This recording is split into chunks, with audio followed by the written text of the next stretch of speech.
Hey everyone, it's Pat from Seattle Coffee Gear, and we are here today to do a crew comparison between the new Diletta Mio and the Nuova Simonelli Oscar II.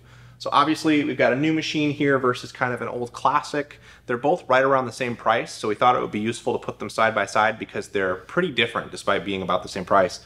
They excel at very different things, so it's interesting to see how they compare and to give you an idea of some of your options when you're purchasing a machine around this price. So to start with, we'll talk a little bit about the Mio. This is a really simple to use machine. It's got a very basic on-off. You can turn the steam on and off if you want to like save power and just use your espresso shots. It's got a button for starting the shot pull. It's got a button for starting the steam, and that's basically the extent of the controls that are right there. It does have PID controlled temperature, so you can adjust the temperature of the boiler. You can also you have a pressure gauge here, so you can get really good feedback about the pressure of your shot. And then it also has an adjustable pressure release valve, so you can really control every aspect of the shot itself using some of those features, even though it's a pretty simple on-off without a lot of programming for the volume of the shot. Otherwise, this is a cool touch steam wand, which is really nice. It's got a pretty hot cup warmer up top, which is really great. And then of course it has this really nice finish on it. It's a beautiful looking machine. The buttons are really solid and clicky. Overall, it feels like a really premium option, and it kind of feels like you're getting a lot for the price.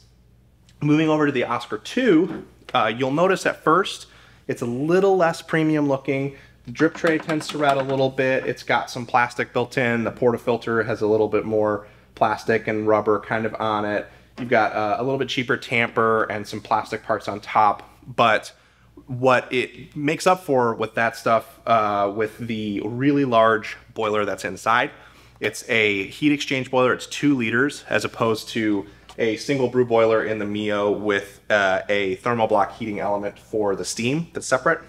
This one just has one really big boiler that's going to give you lots of capacity and allow you to brew and steam at the same time pretty easily. The brew controls are not quite as good in terms of precision on this one. It does not have adjustable pressure release, so you're just going to be getting the full pressure from the pump into the shot. So you're going to have to be more careful with your tamp and your grind, and you won't be able to dial that in. It also has a thermostat for the temperature, so you don't have the adjustable PID controller that you have here. The Mio also has an integrated, the brew's integrated a little bit more into the system, so it has better heat retention because it's kind of up inside near the boiler, whereas this one sits a little more on the outside. Doesn't mean that this one produces bad shots. You do get some timed programming on this to dial those shots in, but you do get a little bit more fine control with the Mio, and just generally we find the shot quality to be higher with the Mio. When it comes to steam, because this is a bit of a simpler machine in terms of its internals, it's got just that big boiler with really good performance for steam because it can provide so much power to the steam wand here. This is not a cool touch steam wand, so you want to keep that in mind because it can give you some burns. It's even pretty hot on the rubber when it's just been used. But in general, you're going to get much higher steam performance. So we'll be back in just a second. We're going to take a look at the steam power side by side between these two, and then we'll pull some shots and get everything dialed in for that. All right, so first we're going to take a look at the steam comparison between the two of these. So I'm going to kick the Mio on first, and then we will turn on the Oscar II and we'll see how they compare.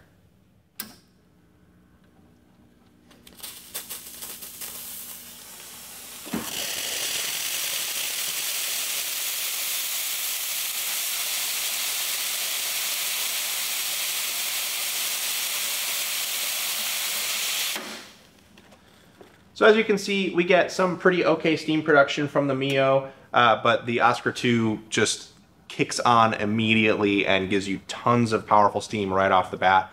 So it's definitely going to kind of win out in that category. You can certainly make a really great latte on the Mio, but you're going to end up steaming for a little bit longer than you would on the Oscar II, which is just going to give you like nearly commercial levels of steam as soon as you flip on the lever.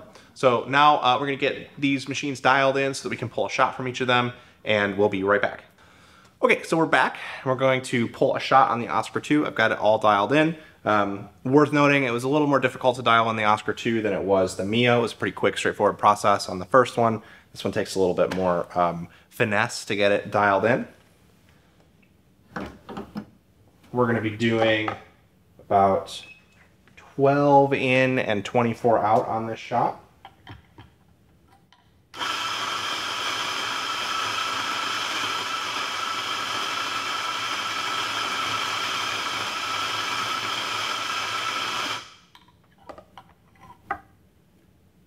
It's 12 right on the dot. So I'm going to go ahead and use the included plastic tamper that comes with this one.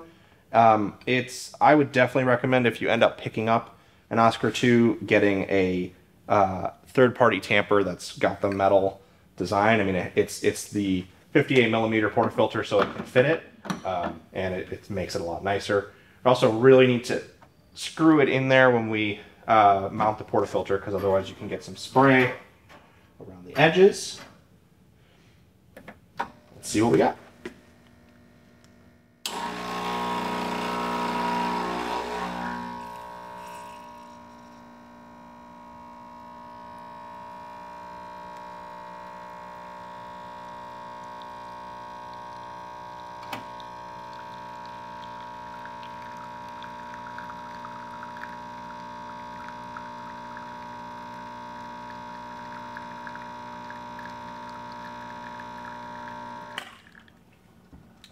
So we got a little bit of channeling there, just having the espresso come out one side of the portafilter. That's probably because my tamp was a little bit uneven using this plastic portafilter tamper.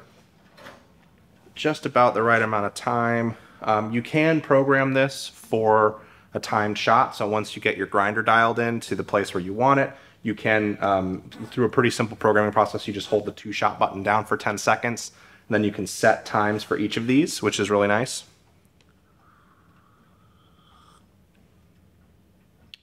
It also tastes pretty good. Taste-wise, it's pretty similar to the Mio, so it's really just a question of getting it dialed in and maybe having a little more control with the Mio, given the further adjustability of their temperature and the pressure release valve. But either way, the kind of closing thoughts on these machines, if I were mostly just looking to brew espresso and drink really good shots, whether it's to add them to other things or just you want to drink straight shots, and then make the occasional latte or cappuccino, the Mio is hands down the one that I would go with. I think the ease of dialing it in and redoing your shots is pretty high on the Mio. The number of control options you get for getting those shots dialed in is really good, and I think it looks like it's a really nice looking machine. And I don't have any issues personally with the steam production as someone who generally prefers to drink lattes to straight shots, but definitely hands down the one if you want the best shot quality at this price point. Whereas the Oscar II still makes good espresso. There's nothing wrong with the shot. There's nothing wrong with the performance that I found while I was using it. More recovery time, a little less temperature stability. So if you're making more than one shot in a row, it might not serve you as well, but it has that really great steam production. So if you're drinking a couple of lattes a day, the Oscar II might be your go-to here because it does have that really powerful steam wand, and that's really, really nice. So hope you've enjoyed this video. That's giving you a little bit of insight into these kind of two different directions you can go at this price point. If you did enjoy the video, be sure to hit the like button. Feel free to drop any questions about the machines in the comments below, and get subscribed for more content about Diletta espresso machines and all kinds of other stuff. Thanks so much.